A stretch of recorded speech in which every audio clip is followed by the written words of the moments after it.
Hello FIGGIE fiends and collectors, this is me, Daniel 1000, back again with another hotly anticipated Star Wars The Black Series figure review. And I know I keep saying hotly anticipated because all the releases this year are looking to be absolute bangers that Hasbro are releasing. I'm a very happy camp when it comes to Black Series, and well, this one is one that I never thought they would do, but when it was announced that they were, my jaw hit to the floor, especially when my good buddy Sith Lord 229 showed it off at London Comic Con those many moons ago. I've been so hyped for this figure, so I'm pleased to show off for you today in hand Star Wars The Black Series. Sebulba!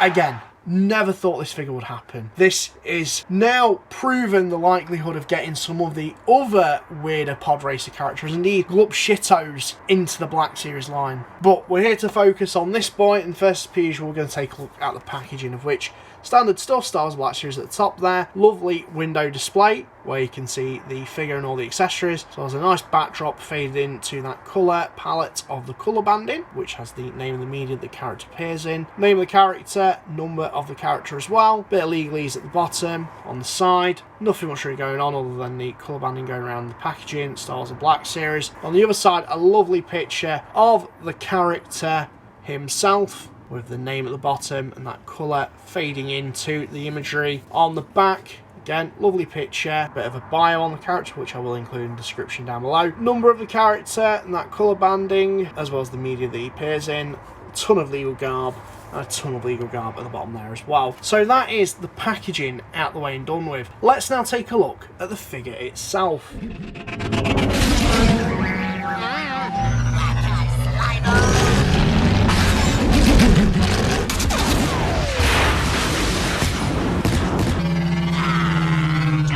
So here we have Sebulba, the particularly dangerous dub. Oh my god, is this figgy good? Similarly to the Destroyer droid as last year, although, well, not as intricate in design as that, there's some real thought that Hasbro's had to put into in getting this guy to even work. Namely because Sebulba's whole physical look, it's very, very strange because his arms become his legs and his legs become his hands. And to even get that to stand is just a challenge in its own right. But it works. They've got it to work and retain articulation. So here he is in that very gated pose he has, with his legs keeping his whole body upright. Where do I even begin with this guy? The head sculpt is always a good place to start. We just remove the helmet first and foremost, so you can see him without that cap on. What an amazing likeness. Again, I'm absolutely loving the fact that we're getting some real Glup Shitto aliens in the line this year. But that head sculpt is next level. The paint application on his head, of the purples and the skin tone, and then the braids for his whatever these are, just awesome. Of course, if we come down, the armour or his pilot gear and the chainmailing just on the belt, absolutely remarkable. I love the sculpting on this guy. He looks incredible, and the paint application as well just really does set him off. Of course, you got shoulder pads and his arms or legs. So confusing to distinguish the two because anatomically his whole being is just very different. You've got some really cool bandings on these legs here. You've got these quite wide set toes, of which really do help for balancing him out when you're getting him to stand. And again, I've not really had any issues with standing him, to be perfectly honest. And then his arms here, of which have this nice purple to skin fade transition, just looks so natural, and even with those joints there it works fantastically.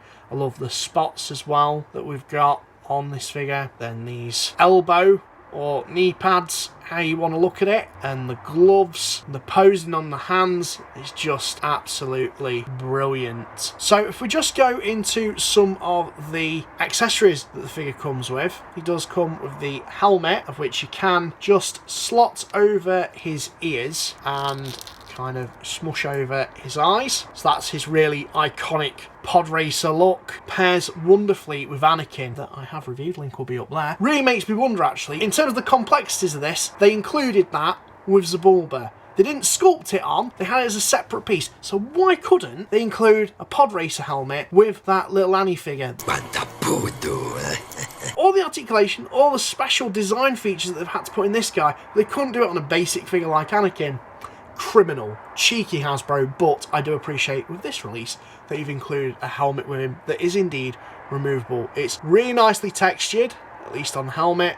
I love that the goggles have lenses, they're not painted, they're just clear plastic so you can see through those eyes. And if you really want, you can pose his arm to like he's just readjusting his goggles like he does in the film, of which I think is absolutely awesome. Of course, coming around to the back of the helmet, some nice sculpting and variation in the design work, just covering his neck. The only other accessory he comes with, and I'm not going to complain about that too much because of the fact they did include a helmet with him, but they also included the little frog fish. Some people even dub it as a chicken thing that Jar Jar nicks from a vendor and just gets in a whole heap of trouble with Sebulba. I mean, I think it looks a bit like Clyde Frog, but the jury's out on that. Got these black eyes, this goofy little face. Weird looking body. It's not articulated, it's just a solid piece of plastic. There's some cool bits of sculpting on it. No real paint application other than the eyes. And again, Sebulba does hold that quite nicely. You can get him in that gripped, I'm really peeved off with you look that he has while he's flailing it around in front of Jar Jar as he's threatening him. Again, I can't think of what else they could have included. Maybe a piece of crap metal that he lobs at one of the other pod racers, or even the part that he pulls off of Anakin's pod. That would have been pretty cool, but again, not entirely necessary. I think that everything that he should comes with, he comes with, and especially with the level of design that Hasbro's put into this thing is just remarkable. So I'm gushing about this figure because it just, again, opens up the possibility of other figures that we could get and the amount of articulation you can now put into certain types of characters. I'm thinking Gassagano, Ben Quadraneros, Watto, just a whole assortment of characters from the prequels, and I'm sure indeed the original trilogy. I'm looking at you, Light Man, which will never get made in 1,000 million, 100 trillion years. Although Hasbro, if you want to make me eat my words, I will eat them. Honestly, I feel like anything's possible at this point because Hasbro are just nailing articulation, at least in terms of Black Series, really damn well. And how far we've certainly come over the years from the limited articulation that we get in the Phantom Menace line of 3 3/4 inch figures to this is just astounding. Just going into articulation though, he's got a ball joint in the head, there's a ball joint in the neck as well, ball jointed shoulders,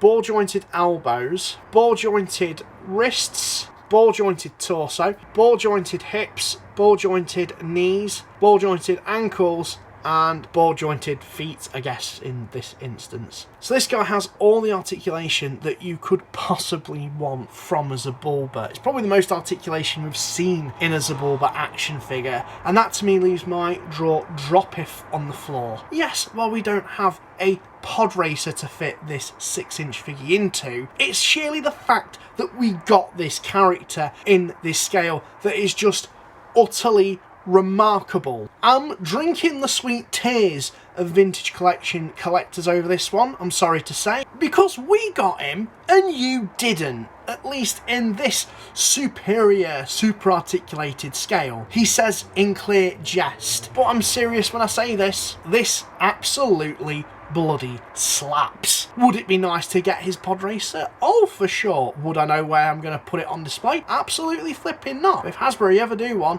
I'd be extremely tempted now having him in my collection. Regardless though, just to have a Sebulba on my shelf is the absolute best thing ever. I'm so pleased that this thing exists. I'm so pleased that Hasbro took the amount of time and effort to design and sculpt and indeed paint this thing and bring it to conception. I'm gushing This is what Black Tier is about. This is why I'm a Star Wars fan and collector, because of the glub shito type aliens such as this, the weird background characters that you think no way in a million years could Hasbro or another toy company could pull a character like that off in figure form. But here they are, striding away with this Sebulba, and I've got him in hand. What else can I say? Go out, get him. If you're a fan of episode 1, this is a must-have. If you're a fan of glub shitos from Star Wars, this is an obvious must. Oh, that's it. That's all I have to say. Perfect figgy. 11 out of 10. Let me know what you guys think in the comments down below. And well, this is me, Daniel East 1000, signing out. Thank you very much for watching.